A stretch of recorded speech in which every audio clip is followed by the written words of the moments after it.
Welcome, everybody, to Wrestling is Cool, the coolest wrestling show on the planet. Before the show, we were having a little conversation about the Black Eyed Peas. I thought that song, was the Black Eyed Peas. This is the person that's leading the way in the latest surge of wrestling on the internet, folks. It sounds like the Black Eyed Peas, but I digress. This is Wrestling is Cool. Of course, we are here every single week for you on Fridays on free feeds, whether it's YouTube or on audio services. Yes, we are on Spotify. We are on Apple services. Everywhere, okay? Everywhere you want to listen to us, we are there for you. But of course, we're also there 3 days early on Patreon. And today, Sancho, is the LA Knight episode. Yeah, Sancho West, the biggest glazer of LA Knight we know. Yeah, he's excited for this episode. Yeah, he loves where LA Knight is going. Yeah, what else, Sancho? What else? Diamond hands, early investors of LA Knight. We are rich, baby. We are rich. Talk about the greatest time to be an old school wrestling fan when you have LA Knight, the Attitude Era wrestler, making waves in the current era. You know what? This is my first ever wrestling shirt, official WD wrestling shirt that I've got in a long time. And you know what? It took forever to get. I ordered it like a month ago and it finally arrived, which tells me that LA Knight stocks are at an all-time high. The demand for the megastar is at an all-time high. And Santi, I'm glad that you're finally joining the LA Knight ranks. You, sir, are but a page, though, in the LA Knight ranks. You have a lot to wait to go. Do not talk to me like a 4th century knight. Don't talk to me like that. First of all, I had this shirt before you. I don't know what you're talking about. I've been invested. I've just been a quiet investor. All right. I just haven't been hyping it up to the moon. I quietly paid for my investments a long time ago. And Secret also LA Knight fan, eh? This shirt also took me like a month and a half for it to arrive. Dude, I mean, he's hot. He's in demand. He's absolutely. I think at this point, like, I don't even think that the word is in demand anymore. I think the word is like he's the guy, right? I think has officially been positioned as the top guy, at the very least, like from the babyface perspective. If you don't know what babyface is, good guy of the WWE. Yeah, Sancho is the babyface here. All right. Yeah. What? I'm the heel. Yeah. No. Yeah. No. Yeah. Sorry to break it to you, brother. I don't think so. So I have this on here. I have this subtopic on here that John Cena is the ultimate LA Knight glazer. I want to talk about John Cena real quick. I mean, I know that's you, but I think John Cena outglazed you. The amount of hype that this man set up LA Knight with. So last week, I had said that the value of John Cena in this whole LA Knight situation is that he's not there to help LA Knight get over with the fans. He already was over with the fans. The purpose of John Cena is to cement LA Knight as a long-term player after John Cena is gone, to ensure that this isn't just a short run in the main event for 1 or 2 months, that this is a years long worth of main event stretch for LA Knight. Do you feel like John Cena has appropriately set this up for LA Knight? Because I feel that he did, especially with that promo with Roman Reigns on the most recent episode of Smackdown, where he straight up said, listen, Roman, I can't take you on.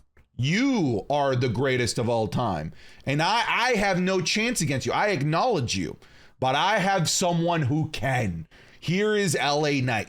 So John Cena placed himself down here in the pedestal and then immediately put LA Knight right above him. How do you feel about that? And do you want to apologize to me for all the heinous things that you said about John Cena earlier on in the life of this podcast?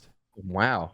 It's like you're asking your question, but you're getting your point across. Do you want to apologize to me? No, I don't think John Cena was there for LA Knight at first. There's no way. Remember, he showed up. It was him feuding with The Miz. I think it was definitely a smart pivot by WWE to get John Cena to put LA Knight over and Roman Reigns over at the same time. I think John Cena is trying to right the ways of his past. Super Cena with the super shovel, burying everybody left and right. Don't look at me. You know it's true. LA Knight is survived the John Cena situation. Yes, that's right. He survived. I'm just clutching my pearls. You are not saying these things. No, I'm saying that yes, you and I both agree that LA Knight did not need John Cena to win over the crowd. You are right that he needed him to get him into the party for the fun. Everybody needs somebody to get him into that next level, to put him into the next stratosphere. And John Cena put him in that VIP lounge, and LA Knight is thriving. So, but we cannot sell short about LA Knight himself. LA Knight has definitely stepped up to the plate at a supreme pace. LA Knight has been pushed, and he said so himself on SmackDown that he's the fastest rising star in SmackDown history. He's been pushed at a meteoric rate, and he's able to keep up, which I thought that he might falter at some point. And there was a lot of concerns after the Miz feud that he might falter.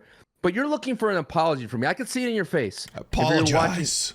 You want an apology. I just don't think that John Cena was there for LA Knight to begin with. But LA Knight has definitely benefited from the John Cena VIP. Okay, but are you seriously going to sit here and tell me that LA Knight without John Cena could have gone from The Miz to Roman Reigns? Are you trying to insinuate that could have happened as fast without John Cena? Apologize to me. Apologize to me. What I wanted to say, though, after The Miz, we both agreed that he wasn't U.S. title picture worthy, right? We were like, no, he's beyond that now, right? Yes. He called out everybody on the roster, including Roman Reigns, without John Cena, right? He said, I want Roman. And we were like, okay, that's a little early for you. But what John Cena did was put him on the fast track, and he put him in the party and put him in the running. And he let me know that LA Knight does belong with the boys. And that's important, I would definitely have to say.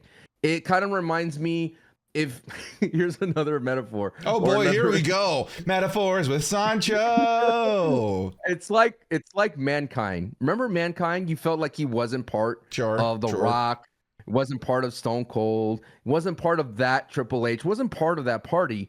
But all of a sudden, he rose into that rank like almost overnight. Mankind wins the WWE Championship belt, and he belongs with that upper top tier, and then he becomes Cactus Jack, and then becomes Dude Love. Things like that could happen in the WWE. Mankind, I believe, really, I'm trying to remember, he did it himself, right? He didn't really have someone to put him over so easily without a match. I would say John Cena. He didn't have a John Cena. Right, he didn't have a John Cena. And I think this has to be the greatest example of how to return as a veteran or as a Hall of Famer into the WWE fold to put talent over. And I apologize, Santi, that John Cena is the only person that I know that could put his ego aside. Granted, hokey and cheesy, still. It's funny. It's great how excited he gets, though. He's like a puppy. He's like a puppy all over again. He's like a golden retriever out there. But no, I think that it shows. Hopefully, it gives a path for other wrestlers who are currently in the WWE to go like, look what John Cena did for X person. He put his ego aside. This guy is a Hollywood superstar. This guy is the Peacemaker. This guy is in Fast and Furious. This guy is not Hollywood Rock. This guy is not Hollywood Batista. This guy is different. I love when Roman Reigns showed up and goes, "What's up, Hollywood? What are you doing here, John? What are you doing here, John? You have no point to be here." But yes, LA Knight has benefited from the John Cena rub. But I did say it needed to be John Cena in the ring to put LA Knight over. Not a hand raise, not a handshake, not a save. It took that match at Fastlane, and now it's taking the additional SmackDown premiere to put him in. Dude, you and I were both concerned. Can LA Knight stand up to Roman by himself? And I think he definitely did. Granted, he needed his boy to set him up, but it was the alley and the oop and LA Knight. You got to give LA Knight some credit here, Santi. That's what I'm trying to get. No from one you. is trying to take away credit for LA Knight, but the topic is we're talking about John Cena right now, and I just feel like he was discredited and he was dragged through the mud by you. You were mudslinging for weeks, dude. Hogan came through, and Hogan did the same thing. Hey, everybody, welcome, brother, to the Silver Dome. The Pontiac Dome.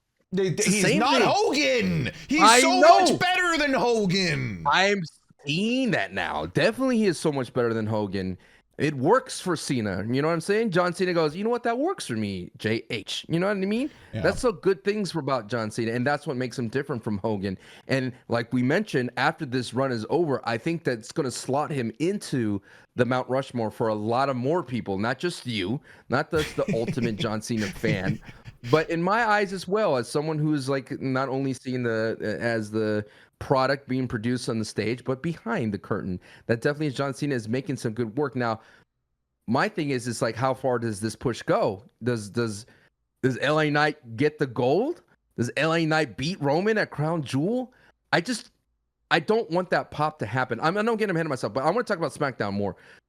That LA Knight moment, that was definitely his moment. The visual of Roman Reigns in his sunglasses was a visual that will last forever for LA Knight. Did you see all the memes? People just putting different things into the glasses. and that's what makes LA Knight so cool, is that he can roll with it. And he didn't say anything like too cheesy, you know.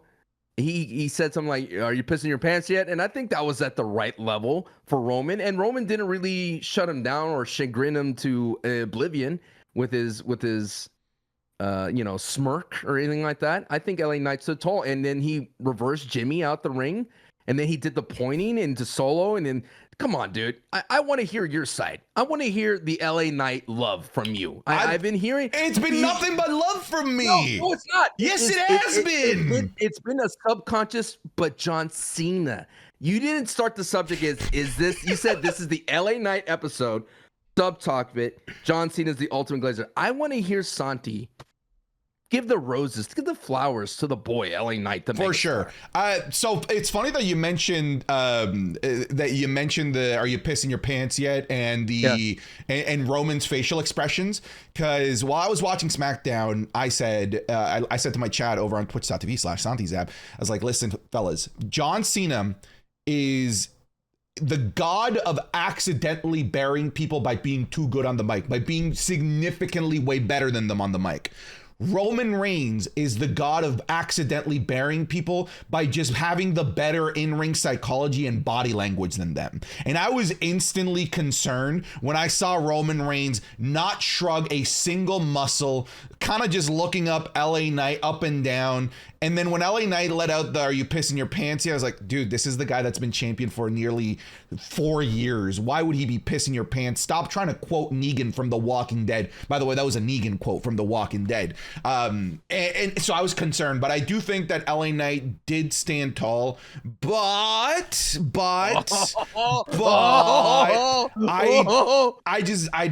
I still don't see this. I still think that he needed one more trial before Roman Reigns and Sancho. This might put a smile on your face on who I think it should have been. I think that LA Knight should have beat John Cena. I think it should have been a number one contenders match. And I would have loved to see LA Knight beat John Cena clean.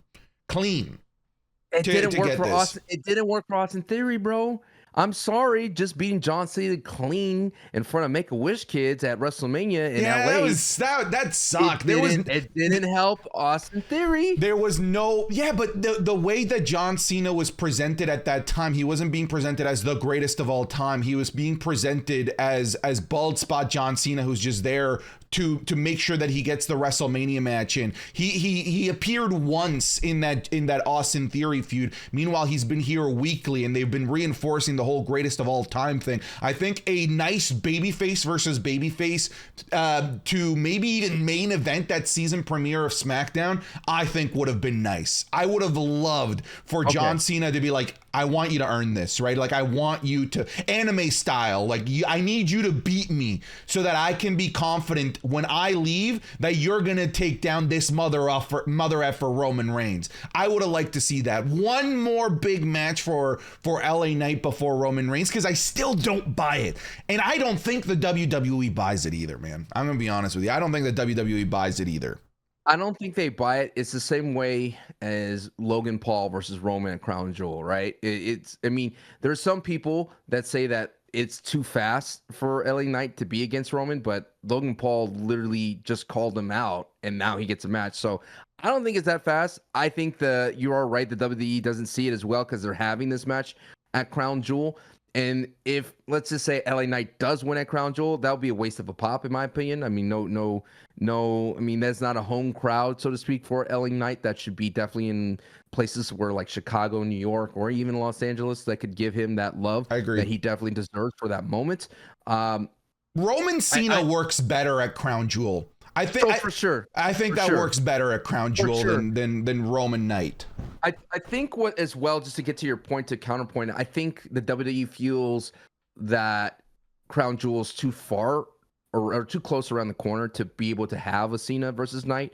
I think that would have been great for Fastlane or something like that. If there was like a pay-per-view right between, or something like that, or even have it at Crown Jewel. But, it's not, Crown Jewel is not about, we've talked about this countless times, it's not about storylines. It's just about one-ups and big pops and having big names. So even though that'd be great, Santi, I would agree to see that kind of, you got to beat me, you got to be the man, you got to beat the man to be the man type of situation for Cena and Knight. I am enjoying the tag team, the camaraderie. I feel like it's a much more natural face agreement than, say, other faces when they save other faces just because they're a face type of thing, which is why I like Drew McIntyre. He's like, I don't care about this person. Why should I save you? It's not my business type of deal. But overall, I just think that LA Knight is definitely on the fast track. This guy gets for every single thing he does in the ring. He looked great against Solo Sikoa.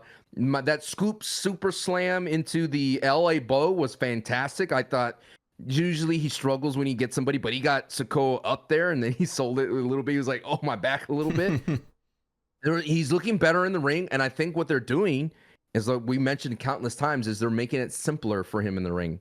They're like, okay, dude, you have these moves. You got your 5 moves of doom type of vibe, and just stick with it because we love you on the mic. We just don't want to see you botch because that loses your street cred. It loses your street cred just a little bit amongst us dodos.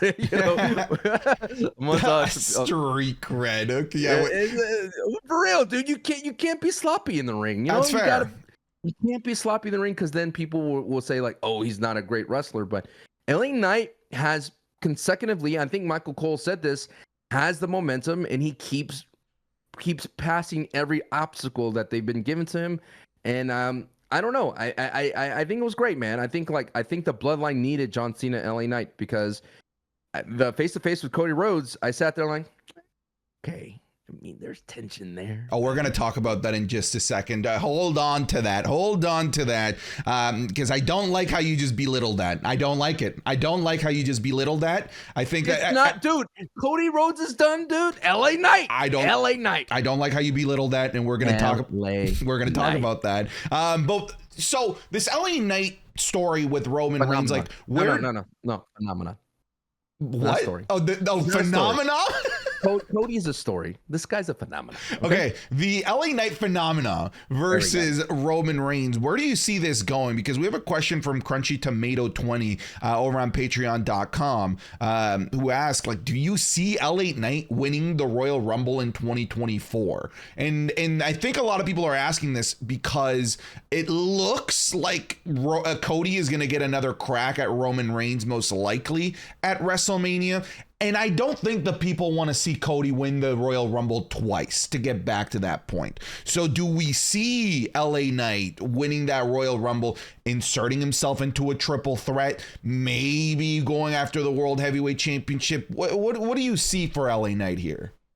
I don't see LA Knight settling for the heavyweight champion. And I'm sorry. Settling. It is. I'm sorry, Seth. It is. It's not the title itself was just created because Roman's been off TV.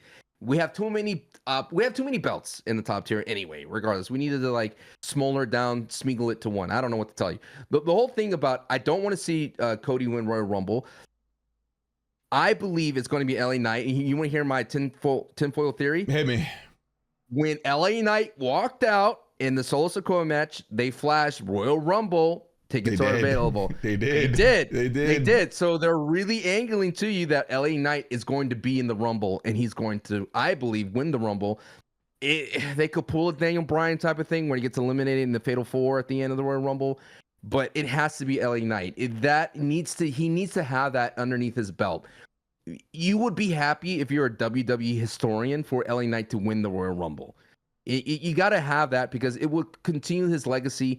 And even if, say, it is this phenomenon is just short-lived and it's just a year, don't jib me. It's a year or two story. It needs to be.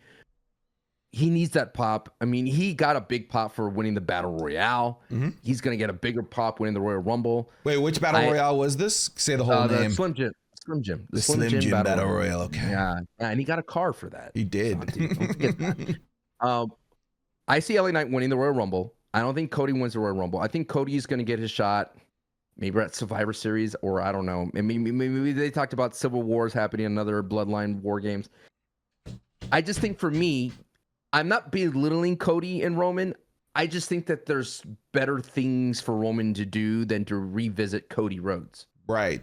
But does it not feel like that's the primary path, that Roman Reigns is on a side quest right now with LA Knight? Because they went out of their way to have that face-off between Roman Reigns and Cody Rhodes. A face-off that was frankly not necessary considering where the episode was going and how it ended with Roman Reigns attacking LA Knight, and yet they still decided to do it anyway. It almost feels like this is them telling us this is the end. This is where we're going. Regardless of how you feel about LA Knight, this is our money match. It's Cody Rhodes versus Roman Reigns. I didn't like that stare down. I thought it actually made the LA Knight situation almost get spoiled. Because if you're gonna if your plan is to have Roman Reigns, Cody Rhodes, then I feel like LA Knight's is not a serious threat. It's not a serious contender. I didn't like that stare down.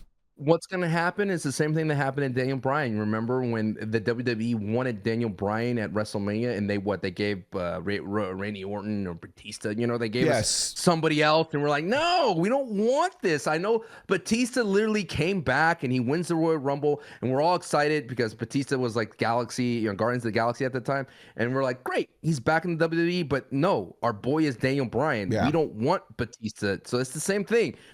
We love Cody, we love Wowen, but we don't want him. We want LA Knight to get it, at least to get a chance, to get a crack at it.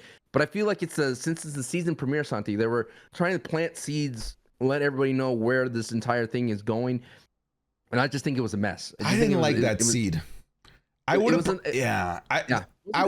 I would have preferred, like, I would have liked Roman J staring down. Right. I feel like that would have made a lot more sense. Right. Like, because then to me, that wouldn't have been how do I say this? I see what you're saying, because like, who cares about Cody when he had that moment, he's like, Jay disrespected the family. Yes. That's a bigger type of thread to latch on than the thin thread of a rematch of WrestleMania. I agree. I think that stare down wouldn't have made us question LA Knight's legitimacy, because that stare down wouldn't have necessarily felt like it was about the title. It was right. It would have been a more personal stare down, like, you're coming back to the family whether you want to or not. Like, you're returning. We're gonna make you return. But staring down Cody made me feel like the plan isn't LA Knight. Did it make you feel like that at all? I didn't really think about that because I knew that LA Knight and Solo was coming. For me, it was just, I see what you're saying. Now that I see what you're talking about, I feel that it would have gave Roman a reason to possibly lose because his mind is with his family. And that's what I mean. I've always been saying this so long, that Roman Reigns should not be about the belt at this point. The Bloodline storyline should be about who's the head of the table. That to me is much more exciting to watch and much more drama behind it than the Undisputed Belts. I think the Undisputed Belts are causing so much unnecessary noise in the Bloodline storyline because it's now we're beyond. Roman has a record, right? Roman should definitely lose a belt at some point, and who better to than LA Knight? Yeah, but do you feel like the Bloodline storyline has legs once Roman is no longer the tribal chief? Because I don't. I think that's when it ends. You should be okay with that. I'm okay with that. Yeah. I am okay with that. Yeah. It needs to end because right now everybody not necessarily wants it to end, but we're looking for the end. And we felt that some people thought WrestleMania should have been that end. I'm glad it's not the end. I still think The Rock has to be involved at some point to really put it to an end. Because you got to have pal. Keep dreaming. I want to be. I want you to be right, but keep dreaming. There's people out there that will always say, "How can Roman be the head of the table if The Rock's running around?" And that needs to be settled at some point. I don't know. It could be where Roman loses the belts and he still walks around as the head of the table, and The Rock comes in. But it just, I mean, I probably just like went against myself here. I think Roman having the belts and being the head of the table just makes him like a Thanos threat in the WWE. And you just know, I kind of just feels like Roman needs to be on TV. That SmackDown was definitely elevated by having him there. And it adds just so much star power to a show that already is great. But having Roman there, not just in the ring, but in backstage segments, it's just a great filler for the SmackDown show. And he is definitely was sorely missed for, I don't know, those 2 months that he was off air. So yeah, we need Thanos. The Avengers need a Thanos level threat. Is Cody Rhodes Captain America? Is LA we Knight have a question from Super Malachi Galaxy over on Patreon who asks, like, how do you, we already kind of talked about this, but how do you feel about the Roman Reigns and Cody Rhodes face off? When do you think they're going to face off again is really his main question, because he says, if not WrestleMania, what PLE? Because we have Royal Rumble and a big one that it is a big one. They're treating it like a big one, Elimination Chamber, it being in front of a tremendous giant audience in that big rugby stadium. Like, where do you see Roman Reigns, Cody Rhodes happening? Because if Rock is there, that's the Mania match. But if not, then I could see this being an Elimination Chamber match, and I could see The Rock getting himself involved, and that's where Roman loses the titles, setting us up for Roman versus Rock, no titles involved. Still main eventing night 2. I like that. And The Rock cannot run away from a big crowd. He wants to be there. He loves it, man. He loves it. Let me go off a little quick tangent. There was a Superman episode, the cartoon episode, right? And in this Superman, this is the 1990s animated version. And in Superman, there is this alien from outer space. And then this alien is a big rock dude that feeds on heat, right? And so Superman eventually figures out that he needs to put him on ice. But this big rock figure would just walk around and just suck up heat energy sources throughout the galaxy. And that's The Rock. Now, there's a big crowd. He's going to go and suck up that electricity as much as possible to power him the rest of the year. So, hey, if that is what's going to happen at Perth, I really do see that as well. I mean, I hate to agree with you, Santi, but sometimes you have a sound mind when it comes to wrestling. And that's a great take. For me, it has to escalate, though, faster. The last time we saw Cody in Elimination Chamber, he had a torn pectoral against Seth Rollins, and that feud kind of... No, that was Hell in a Cell. That was a Hell in a Cell. Hell in a Cell.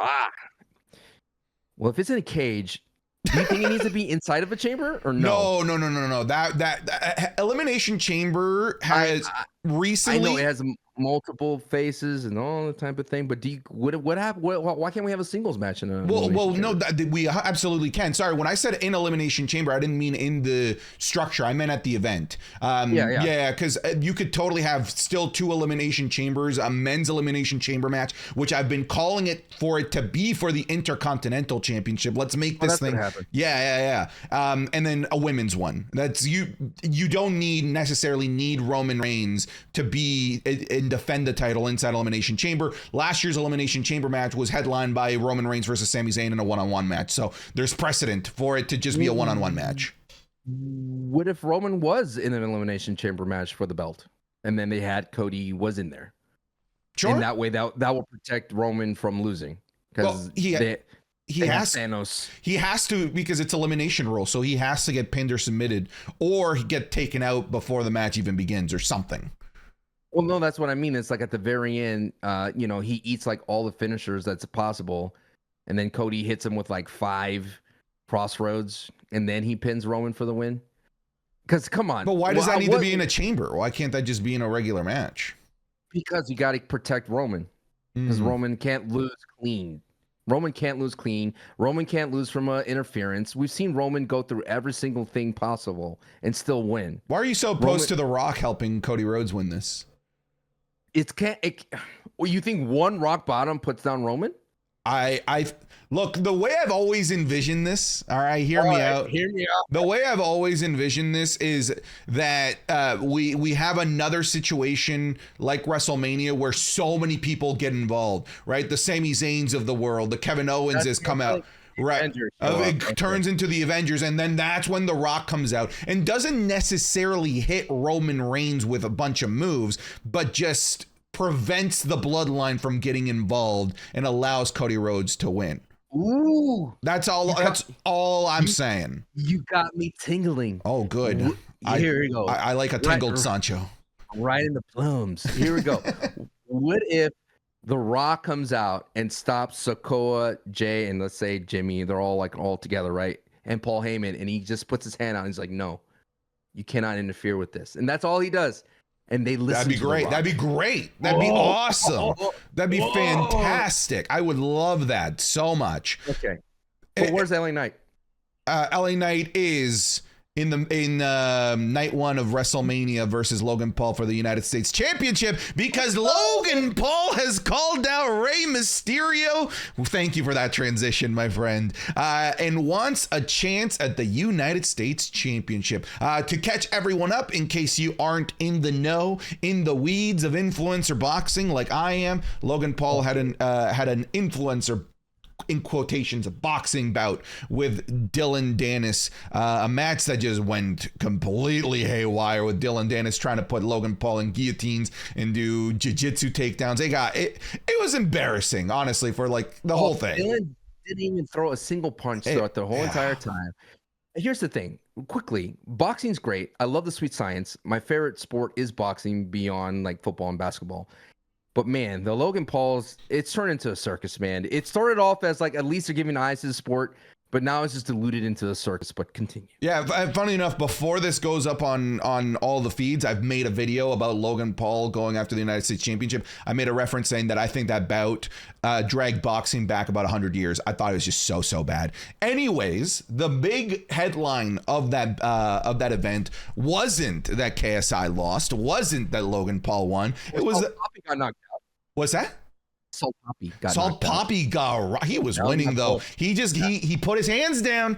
He had that other guy, Slim, I think is his name, in the corner. He had him. He had him. Salt Poppy. I like Salt Poppy a lot, dude. I do too. I do too. I just wish he never backed down and never gave up. But unfortunately, Sancho, I unironically really like that quote. I'm not even like trying to meme or make fun of Nick A30. I love that quote. I mean, you're talking to the John Cena guy. From the Never Back Down movie. Is that where it stemmed from? Oh, really? Okay. I mean, to me, that's just synonymous with Nick.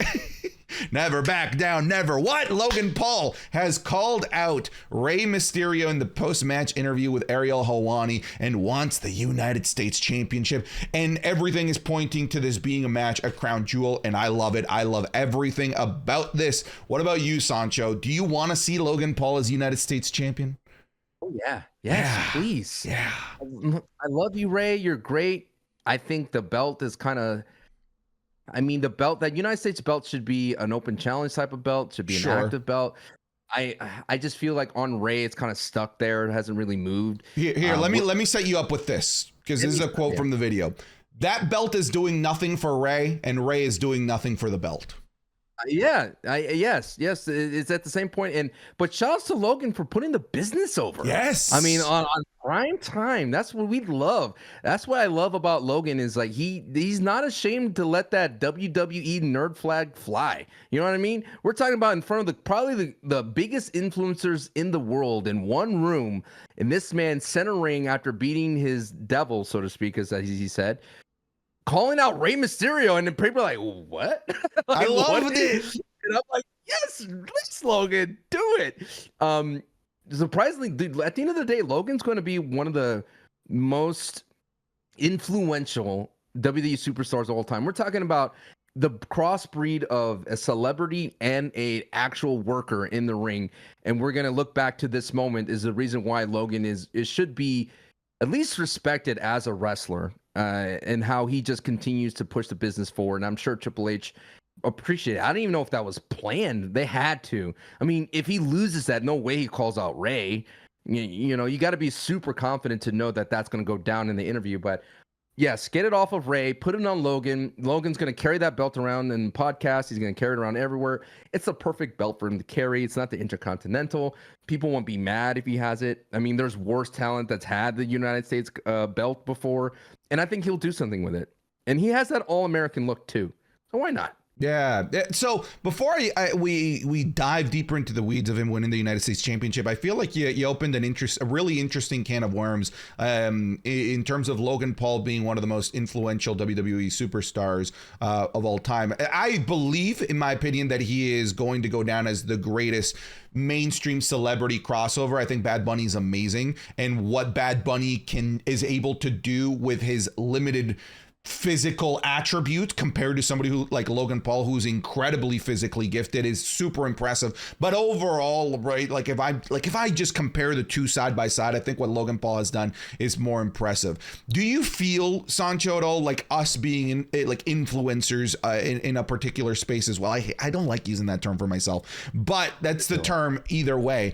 Do you feel the fact that he's a social media influencer allows him to influence and convince people more directly to watch the business of professional wrestling as opposed to somebody like Bad Bunny, right? Because Bad Bunny, yes, he's super famous, but he's famous for one craft, right? As opposed to the gift of gab that Logan Paul has, which is to convince people to watch X, Y, or Z, to buy X, Y, or Z, to see him do X, Y, or Z. Do you feel like that plays a lot into him bringing new eyeballs into the business of the WWE? The fact that he's more of an in-tune social media influencer as opposed to like an overarching celebrity?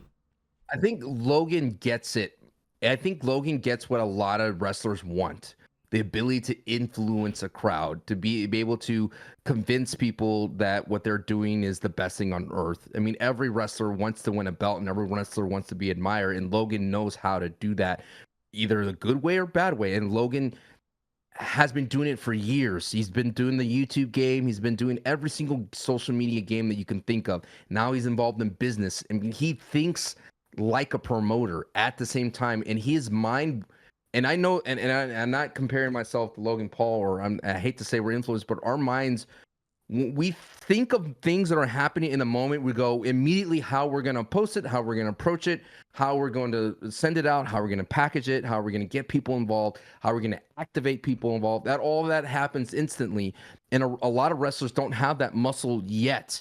And it's interesting to me to see Logan, who is this new star in the making, a new wrestler, a new hybrid celebrity that wrestlers want to be a celebrity too, already active doing his thing, versus this old school Rey Mysterio who's been in the wrestling world since the beginning of time, it feels like, who doesn't know how to do social media, right? Probably doesn't do TikTok that much, right? He needs someone to probably tell him how to do it. Whereas Logan, you know exactly how to sell a match. He knows exactly how to sell tickets.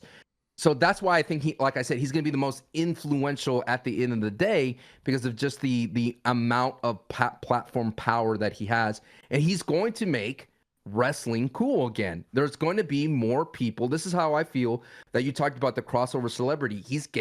I'm sure he's getting people, celebrities, to show up to matches, to be in tune with his matches. You're going to have people who that you had no idea would be at a WWE match will be there. You mean sports athletes, boxers, all that kind of stuff will start showing up to see Logan Paul wrestle with a United States belt.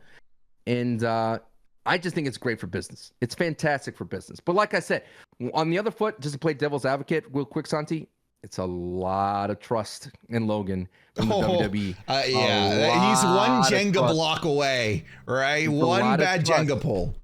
I mean, WWE usually could survive like a bad, like Matt Riddle type of situation. Sure.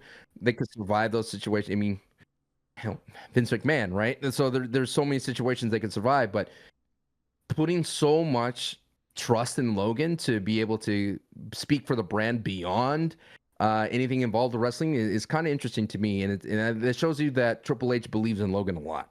Yeah, I mean, let's not forget that Logan is now like deeply entrenched in both corners of Endeavor UFC, TKO, right? In the UFC as well. So he's got his hands on like all of TKO, not just the WWE.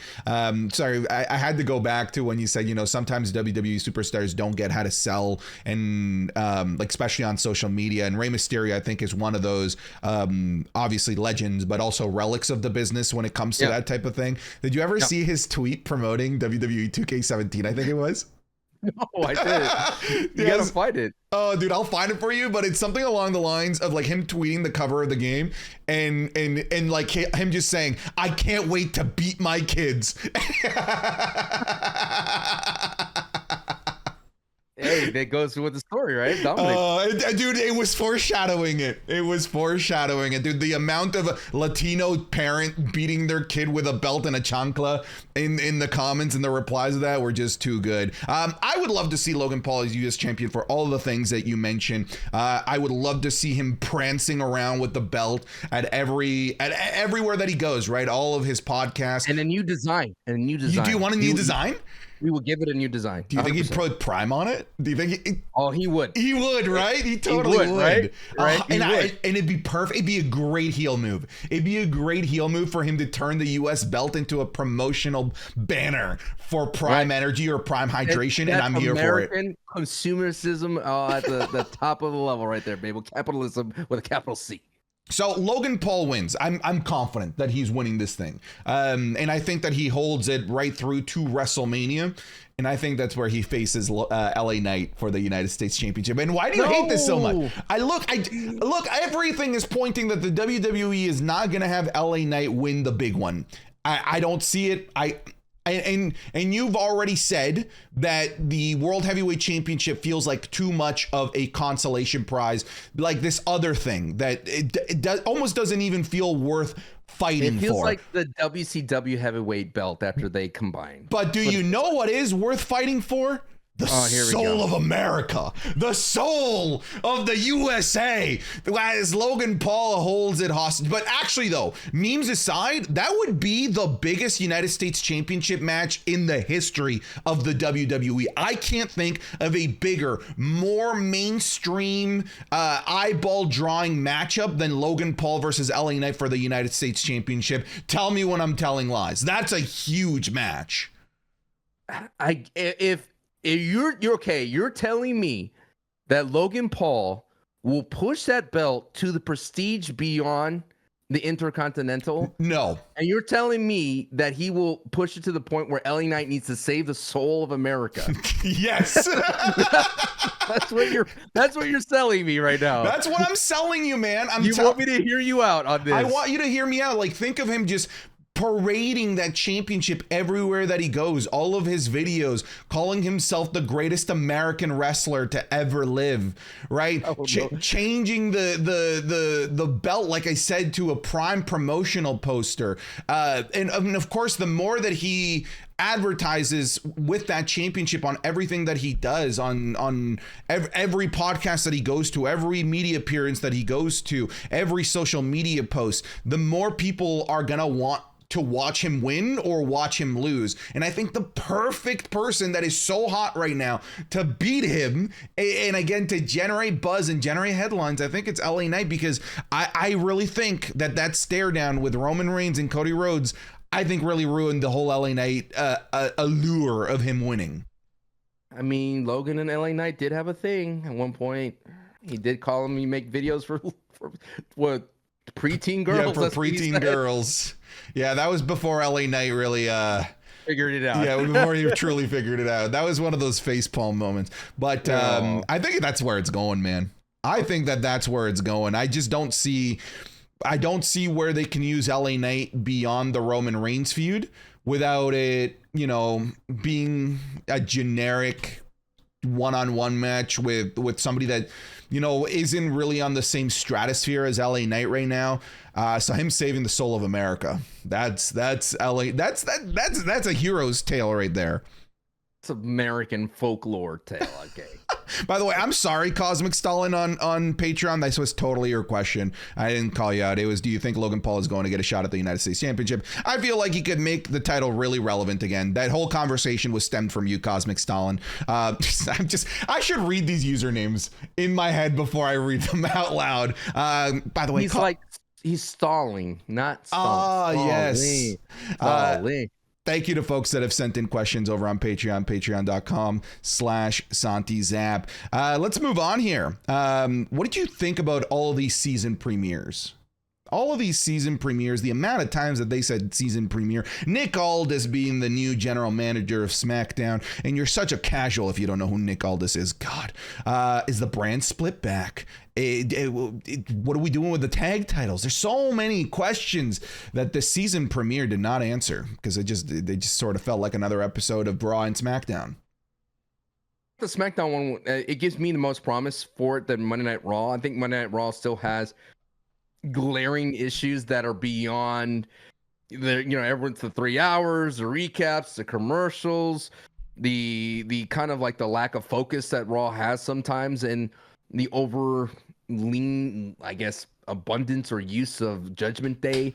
I think SmackDown is a lot better position for Raw. You're about to get interrupted by the Judgment Day music.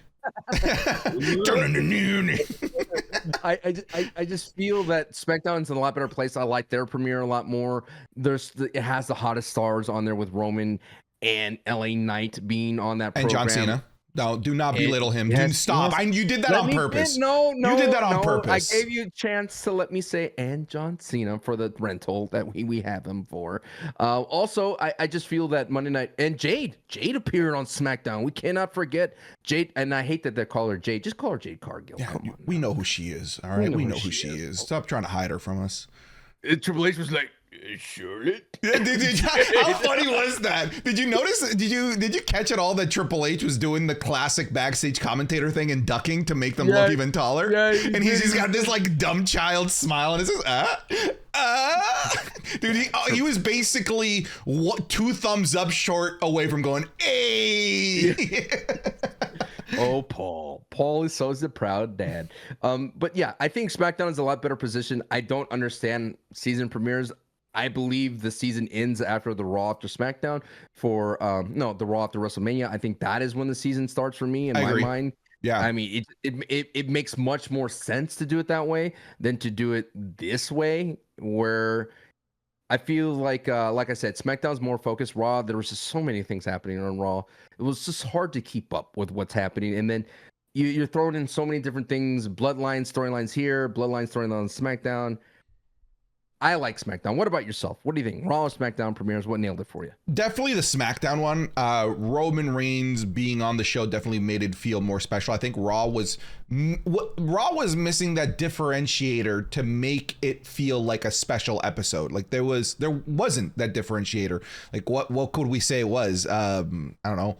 Sami Zayn now going solo. That's kind of like the only kind of different thing of that entire episode. Because other than that, it was a pretty run-of-the-mill episode with great matches. Don't get me wrong. I just don't think it was like this season premiere feel. It just felt like a really good episode of Raw because we had a great Intercontinental Championship match. Awesome Falls Count Anywhere match between Nakamura and Ricochet. We're going to talk about that a little bit later, by the way. Talk about the mid-card as a whole. And new tag champions. Like overall, like I think the show was pretty good from head to toe, but it didn't feel like a season premiere. Meanwhile, SmackDown did. The return of the Tribal Chief, the cementing of LA Knight as the top guy, right? We found a new top guy, right? Meanwhile, Raw was just continuing what was already set up in the previous episode. Meanwhile, SmackDown's like, hey, Roman is here. We need a new guy. Here's a new guy. Not only is this a new guy, but he's the guy. He's the most popular guy and a guy you've never crossed paths with, Roman, because you've been gone this whole time. You've been gone through the entire rise of LA Knight. That felt special. I loved that we had the return of Elton Prince and dude, don't laugh at hashtag Elton Strong. All right. I love the fact that Pretty Deadly got to return. I love the fact that we got a new general manager, Nick Aldis, even though that was a really weird reveal. Where did you come from? Were you in the audience? Where did you just spawned like a PlayStation 2 character Yeah. So I thought SmackDown. I didn't think it was necessarily the better wrestling show. I actually think Raw was, like, in terms of matches, but it felt more special for sure. SmackDown did.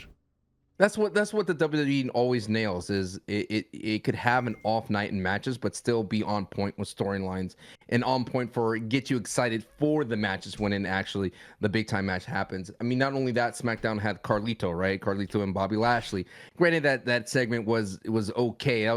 I was like, you hyped up Carlito so much, but he went down like a stack of cards, and then this man was down the entire time. He was down for like 20 minutes. Like, did he swallow a piece of apple or something? While he was someone helped Carlito, and they had an ambulance and everything. I just feel like the SmackDown right now is definitely the must-see TV going forward for me.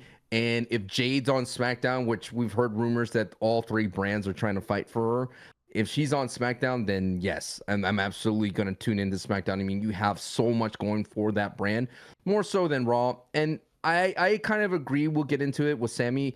I think they probably should have let off with Drew and Seth. I mean, that to me is much more hot.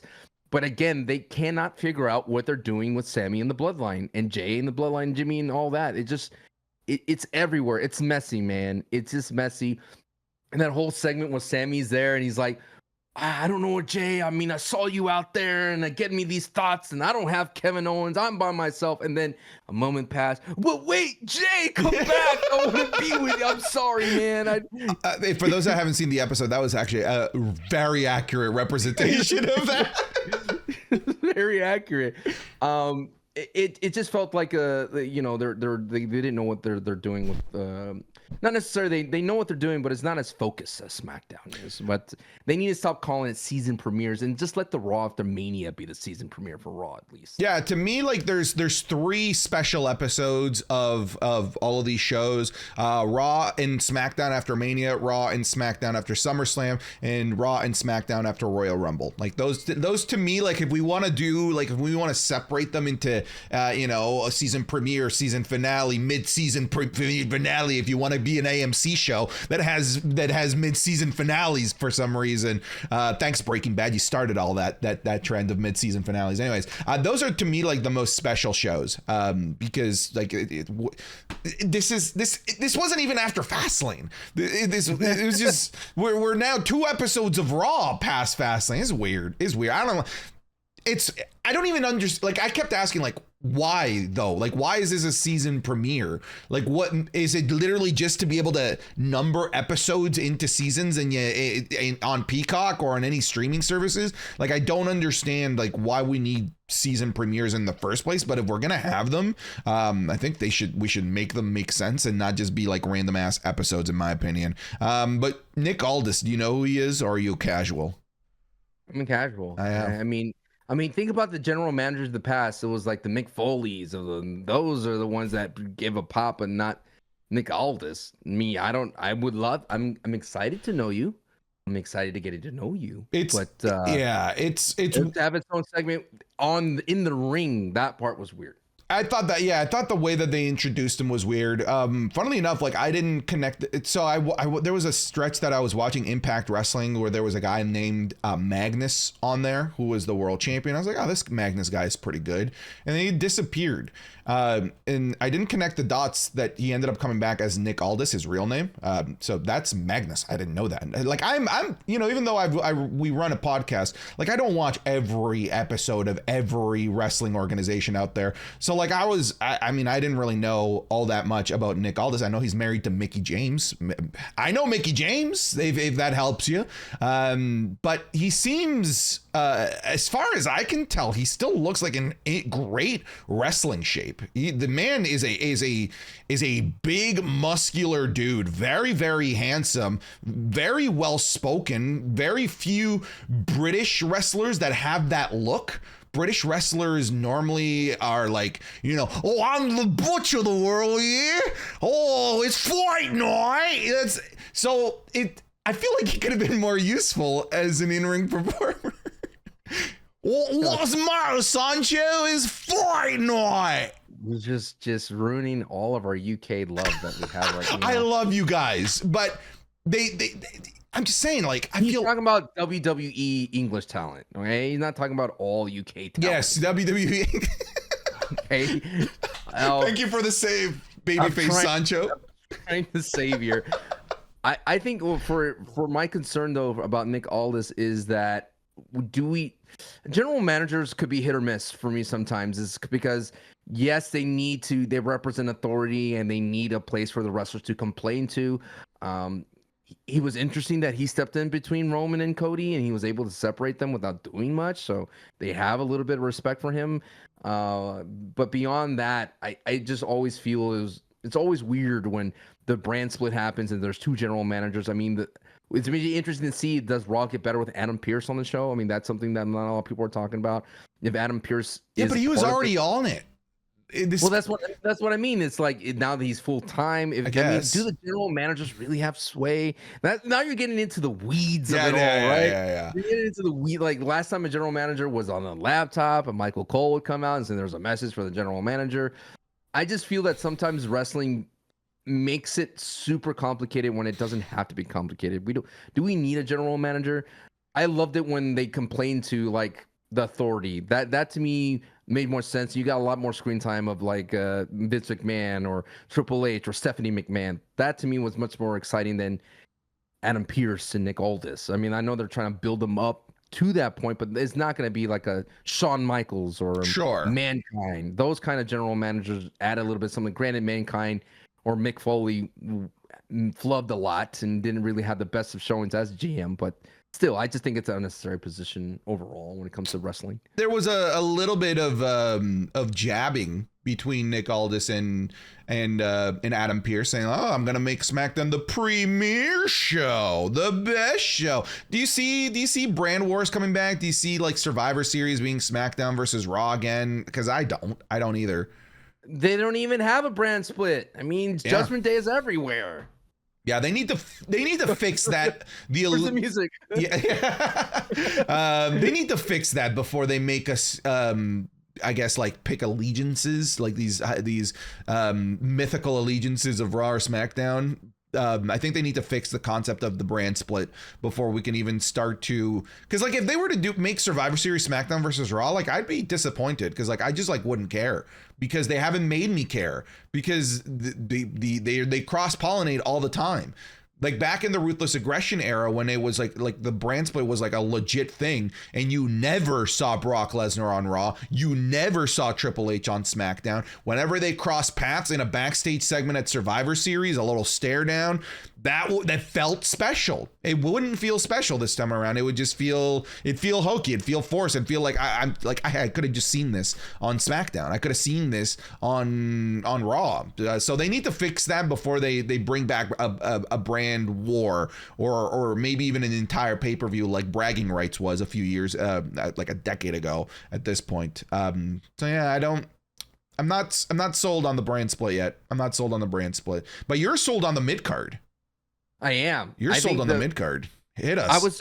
Wrestling is cool and the mid-card is cool. This is going to be our segment for blank is cool. And I think a lot of people want to see their favorite wrestlers in the title run, in the, the world heavyweight or the undisputed. They want that. They want them feuding with the top stars. They want everybody, but that's not how wrestling works, unfortunately. You need a mid-card, and the stronger your mid-card is, the better your overall show will be. And I think the WWE has been secretly building a very, very strong mid-card. Before, the mid-card was probably carried by Dolph Ziggler, and then that about it. And that's all we wanted to see. But now we're getting some good loving on the United States. You got Logan Paul, Rey Mysterio building out that mid-card title. The Intercontinentals being carried by Gunther really, really well. You had a great match with Bronson Reed on Raw. You're getting the women's title, the tag titles. They're attempting to make that better. And the only kind of, I would say, the negative side right now in the mid-card is the tag titles are not really getting that bolster, because you're noticing that the show could be... The pace of the show, as we said, that Raw was a good show. It's because the mid-card of Ricochet and Nakamura, they really had a banger of a match. And that was a great, like, PLE quality match, I felt. It was. And the shooting star press that he did off of that. I felt like he didn't know how high he got because he almost fully rotated on his feet. Like that's how high Ricochet got on that. I thought the mid card, and I absolutely love it. It brings me back to other eras of the day when WCW had the cruiserweights carrying the mid card for the Hogans and the Nashes and the NWO. You had some great Attitude Era mid cards with Jericho and all those kind of fun feuds that they had with. And that's what I really think. You need strong mid-card wrestlers. You need the Alpha Academies. You need the New Days. You need all of those type of talent to be able to carry the mid-card, because if not, people are just going to sit on their hands and wait for the end. And you don't want that for a show. We saw that happen in the Fastlane with Indy, where everyone's just sitting on their hands waiting for Cena and Knight. That's why I always believe the PLEs of Payback and the PLE of Fastlane needed more mid-card love, needed more segments with the Alpha Academy. Don't just regulate them to SmackDown and Raw. Put them on the PLEs. Let the people know that they're still around. Pretty Deadly would have been a great segment to have at Fastlane. Another Elton Strong moment. So that is the whole thing. I really feel that the mid card is cool, and the WWE is making a very strong mid card. You're telling me that Logan Paul called out Rey Mysterio for the United States belt when he easily could have called out Gunther? He easily could have called out Roman again. No, he called out Rey Mysterio. Granted, Rey Mysterio is a bigger name than Gunther, but it's because of the mid card. The mid card is cool. And I think that WWE has a stronger... Now, you're more of the AEW guy. I think WWE has a strong mid-card compared to AEW. Thoughts? It wasn't... Like, I would say that AEW had a much stronger mid-card than the WWE, because you kind of hit it on the head. A few years ago, like, the mid-card was really just like a Dolph Ziggler feud every now and then, and now like the mid card can main event any given episode of Monday Night Raw or Friday Night SmackDown, and we see it all the time. Like we see it with Gunther. I mean, I know that technically, that it wasn't a mid-card match, but the tag titles are main eventing Monday Night Raw. A match like Carlito versus Bobby Lashley feels special. We have young talent rising in through the mid-card, like the Austin Theories, the Grayson Wallers. For the first time ever in the history of the WWE, we have a women's mid-card. It's weak, but there's a women's mid-card. It's getting there, because before it was main event women and bra and panties women. Like that's like the only two tiers that existed. We now have something in the middle there to allow women to develop. Let's not forget that, we have NXT as well. And NXT will always be this filter into the mid-card to continue to keep the mid-card strong. Because, we think of the likes of, oh my goodness, Ilya Dragunov, that's a future world champion. We have Braun Breaker, Carmelo Hayes, future world champions. They're going to start in the mid card. So the mid card now has a filter of constant talent for the mid card to then to elevate them into the main event. But I think what's interesting here, Sancho, is I think now there is a place for somebody to make a special career being in the mid card, and I don't think that was the case before. Look at Gunther. Tell me Gunther retires tomorrow, WWE Hall of Fame as a mid card, as a career mid carder, because he hasn't hit the main event yet. So there is now a place in the WWE mid card to make a legacy for yourself, and I don't think that exists with AEW anymore. I look at the mid card of AEW, and all I see are great matches, and I don't see storylines, and I don't see feuds, and I don't see like long-term booking. All I see is, here is a great match between Rey Fenix and Orange Cassidy, and we're not going to follow this up again next week. That's what I see. That's my problem with the AEW mid card. One thing I want to point out as well is the reason why I say the mid card is cool. It's because it's cool for your favorite wrestler to be there, because they're serving a strong purpose for the entire show. I remember when back in the WWF days, you would have your squash matches at the very beginning. You would have the Jobber or Brooklyn Brawler coming out to wrestle the green talent. You always had that opening up every type of even house show, that would always be there. And then the mid card would roll in and they'll get you into the show. And we cannot, and then it'll get to the main event. And you kind of I want to piggyback on a point you made. Where did LA Knight come from? The mid card. Absolutely. 100%. And what it's so interesting, man. Now, like, you look at WWE in like 2019, like we don't even have to go that far back. Right. We weren't looking at the mid card as the jumping off point to the main event. We were looking back then at the mid card as where the main eventers go, when there's nothing for them to do. We look at the mid card now and we're like, oh my, that guy could be in the main event. We could put that guy in the main event. There's so many people that at any moment, look at Nakamura. He gave us a great 3-month feud as a mid carder. And okay, all right, like, you know, you didn't win the thing, but you gave us a fantastic feud, some great matches, and you benefited from spending this time in the main event. But it's totally okay for you to be a mid carder. I agree, and at the same time, we're still going to get more.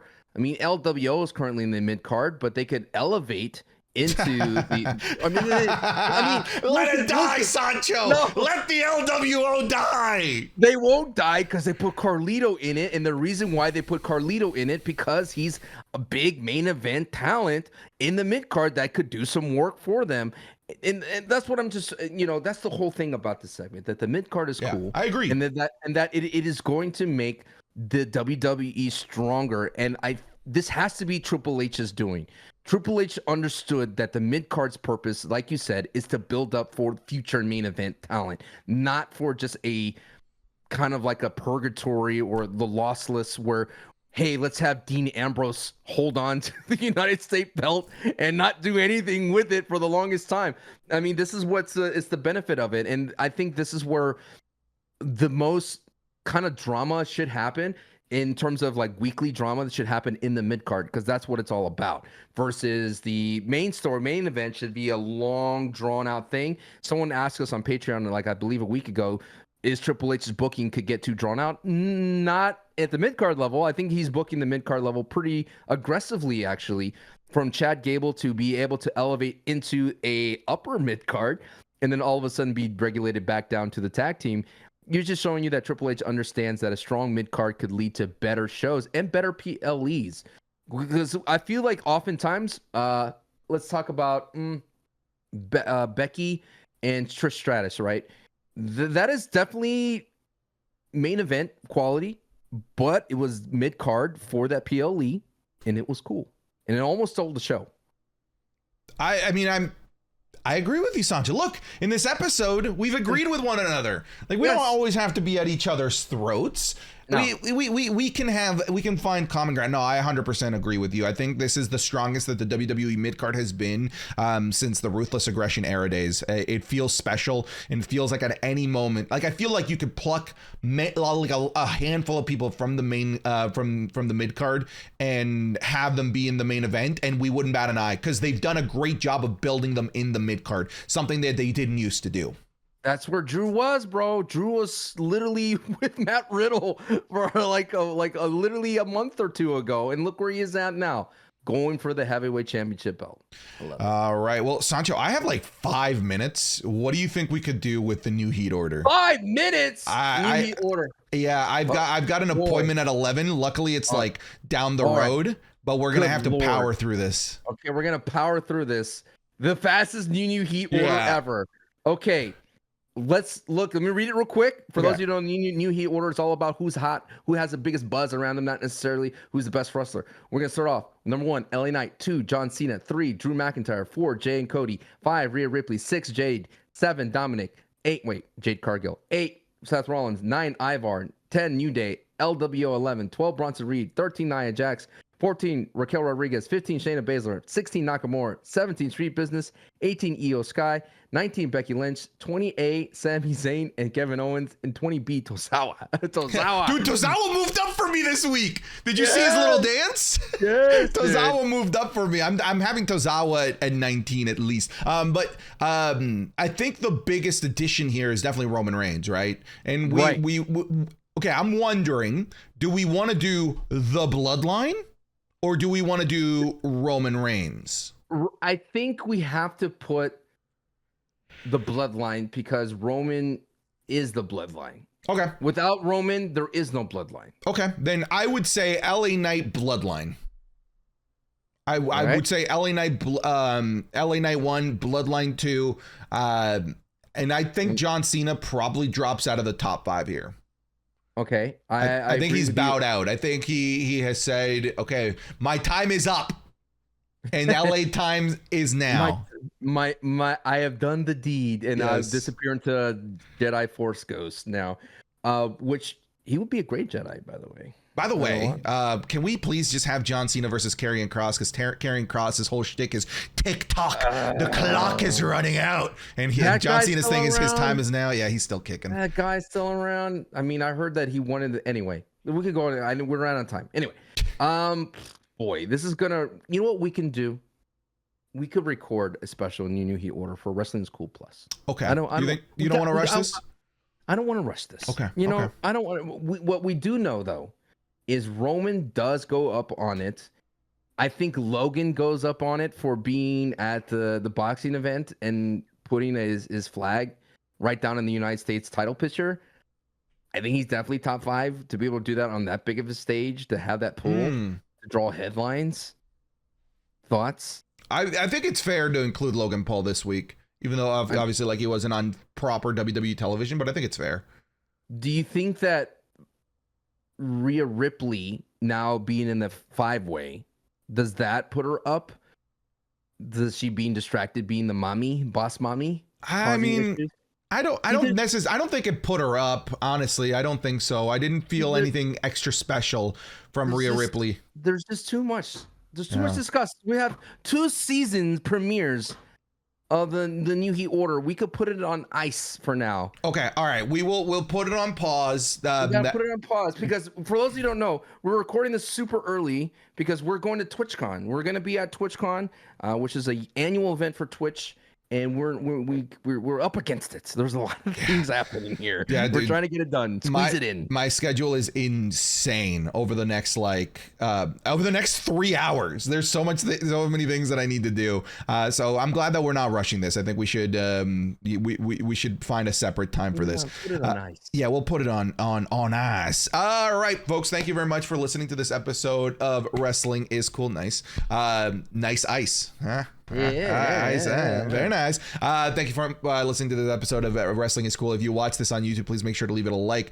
Subscribe to myself, Sancho. All of our socials are down below. If you're listening on podcast services around the globe, please make sure to leave us a rating. Spotify ratings, we're going up there. We're in double-digit ratings. All 5 stars, baby. All 5 stars. Go over there. That, Dave.